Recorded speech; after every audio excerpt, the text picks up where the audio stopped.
శ్రీ గణేశాయ నమః. శ్రీ జ్ఞానసరస్వత్యై నమః. శ్రీ గురుభ్యో నమః. శ్రీ మహాగాయత్రీమాత్రే నమః. శ్రీ మహాగాయత్రీమాత యూట్యూబ్ ఛానల్కు అందరికీ స్వాగతం. ఆహ్వానించువారు కాశీవజ్ర సుబ్రహ్మణ్య శర్మ, నిడదవోలు. సద్గురు ప్రాప్తి ద్వితీయ భాగము, కొనసాగింపు. చాతుర్మాస వ్రతం పూర్తయిన తర్వాత జగద్గురువులు ఉజ్జయిని నుండి బయలుదేరారు. శ్రీ ఆంజనేయులు కూడా వారి ఆజ్ఞతో వెనువెంటనే బయలుదేరాడు. శృంగేరిలో చేరేలోగా జగద్గురువులు 1.5 సంవత్సరం పాటు అనేక ప్రదేశాలలో సంచరించారు. ఎంత కార్యభారం ఉన్నా కూడా ఆ మహనీయులు తమ ప్రియశిష్యుని విషయంలో ప్రత్యేకమైన ఆసక్తిని చూపేవారు. కొంతకాలం తర్వాత జగద్గురువులు శ్రీ ఆంజనేయుల్ని విద్వత్సభలలో పాల్గొనడానికి ఆదేశించారు. అలాంటి సభలలో ఉన్న పండితులందరూ సంస్కృత భాషలో శ్రీ ఆంజనేయులు చేసిన నిర్దుష్టములైన సంభాషణలు విని ఆశ్చర్యచకితులయ్యేవారు. తనకు తెలియని విషయం ఏమీ లేదని కించిజ్ఞుడు గర్వపడతాడు. తనకంతగా ఏమీ తెలియదని బహుశ్రుతుడు వినయంగా ఉంటాడు అని అన్నారు పెద్దలు. శ్రీ ఆంజనేయులు తన జ్ఞానానికి గర్వపడేవాడు కాడు. తన వివేకబుద్ధి చేత చాలా వినీతుడుగా ఉండేవాడు. అతడు చాలా సాదాగా ఉండేవాడు. ఎల్లప్పుడూ ఒక మామూలు పంచ ఉత్తరీయం ధరించి ఉండేవాడు. అతని నుదుటి మీద భస్మరేఖలు ప్రకాశిస్తూ ఉండేవి.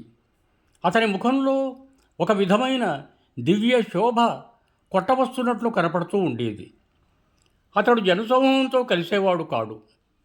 ఇతరులను ఆకర్షించే పద్ధతిలోనూ ప్రవర్తించేవాడు కాదు. జగద్గురువులు చంద్రమౌళీశ్వర పూజ చేస్తున్నప్పుడు రుద్రపఠనం చేస్తూ అక్కడ కనపడేవాడు. పూజ అయిన వెంటనే అక్కడి నుండి జారుకునేవాడు. అతడు ఏకాంతంలో ఉండాలని ఎంత ప్రయత్నించినా అతనిలో ఉన్న వర్ణింపశక్యంగాని దివ్యశక్తి చేత, శాంతి చేత ఆకర్షింపబడి చాలామంది భక్తులు 4 మాటలు మాట్లాడాలని అతని దగ్గరకు చేరుతుండేవారు. అతడు ఎవరి విషయంలోనూ అనాదరం చూపేవాడు కాదు. వాళ్ళను చిరునవ్వుతో పలకరించి వాళ్లతో టూకీగా మాట్లాడుతుండేవాడు. అతనిలో ఉన్న హృదయాహ్లాదకరమైన గుణాలు అందరినీ ఉత్సాహభరితులను చేసేవి. అతని అద్భుతమైన సంస్కృత పాండిత్యం అందరినీ ముగ్ధుల్ని చేసేది. అతని గురుభక్తి అందరినీ ఆకర్షించేది. అతనిలో అత్యద్భుతమైన వివేక జ్ఞానం ఆశ్చర్యజనకంగా ఉండేది. శ్రీ మహాసన్నిధానం దర్శనానికి వెళ్ళిన పండితులందరూ ఏదో విధంగా శ్రీ ఆంజనేయుల్ని కూడా కలిసేవారు. తన అసాధారణమైన వాగ్ధోరణి చేత, అద్భుతమైన శాస్త్రజ్ఞానం చేత అతడు వాళ్ళని ఆశ్చర్యచకితుల్ని చేసేవాడు. వాళ్ళు శ్రీ మహాసన్నిధానం వారి వద్దకు వెళ్ళి ఆంజనేయులతో కలిసి మాట్లాడినందుకు తమకు కలిగిన ఆనందాన్ని తెలిపేవారు.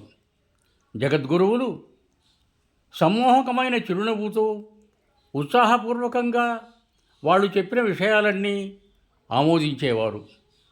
శ్రీ మహాసన్నిధం వారి చాలామంది శిష్యులు ఆంజనేయుల విషయంలో విశిష్టమైన ప్రేమభావాన్ని చూపేవారు. ఇతడు సామాన్య వ్యక్తి కాడని వాళ్ళకేదో శక్తి చెప్పేది. చాలామంది భక్తులు శ్రీ ఆంజనేయులకు ధన రూపంలోనూ వస్తు రూపంలోనూ పారితోషికాలు ఇవ్వటానికి కూడా ప్రయత్నించేవారు. అయితే నిత్యతృప్తుడైన ఆ బాలుడు ఎవరి నుంచి ఏమీ తీసుకునేవాడు కాదు.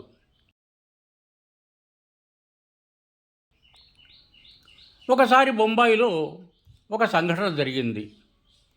శ్రీ మహాసన్నిధానం వారి గొప్ప భక్తుడు విదేశం నుంచి తెప్పించిన కాగితాలున్న ఫలకం, నోట్ప్యాడ్, పెన్ను ఆంజనేయునికి ఇవ్వాలని అనుకున్నాడు.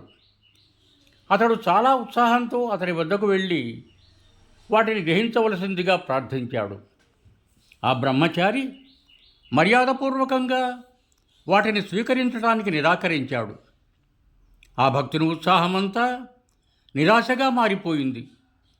దిగులు చెందిన ముఖంతో అతడు వెళ్ళిపోయాడు. తరువాత అతడు శ్రీ మహాసన్నిధానం వారి దర్శనం చేసుకోవటం జరిగింది. వారు వెంటనే ఆ భక్తునిలోని నిర్వేదాన్ని గుర్తించారు.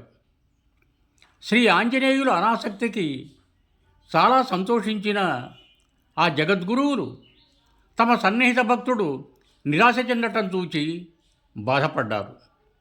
అప్పుడు వారు ఆ భక్తుని చేతిలో ఉన్న కాగితాల ఫలకము, పెన్ను చూచి, నీ చేతిలో ఉన్నదేమిటి? నేను ఒకసారి దానిని చూడవచ్చునా అని అతనిని ప్రశ్నించారు. వెంటనే అతడు ఆ వస్తువులను వారికిచ్చాడు. దయామయులైన ఆ గురువులు సుకుమారమైన తన వేళ్లతో ఆ కాగితం పై భాగాన్ని మెల్లగా స్పృశిస్తూ, ఇది ఎంతో నున్నగా ఉన్నది, ఇది చాలా మంచి రకం కాగితం అయి ఉండాలి కదూ అని అన్నారు. అవును స్వామి, ఇవి విదేశం నుండి తెప్పించినవి అని అతను సమాధానం చెప్పాడు.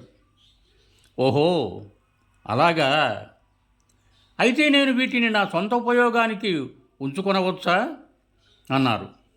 వెంటనే ఆ భక్తుడు వర్ణింపశక్యంగాని భక్తిభావంతో, ఆనందపారవస్యంతో, స్వామి, దయచేసి వీటిని స్వీకరించండి అన్నాడు.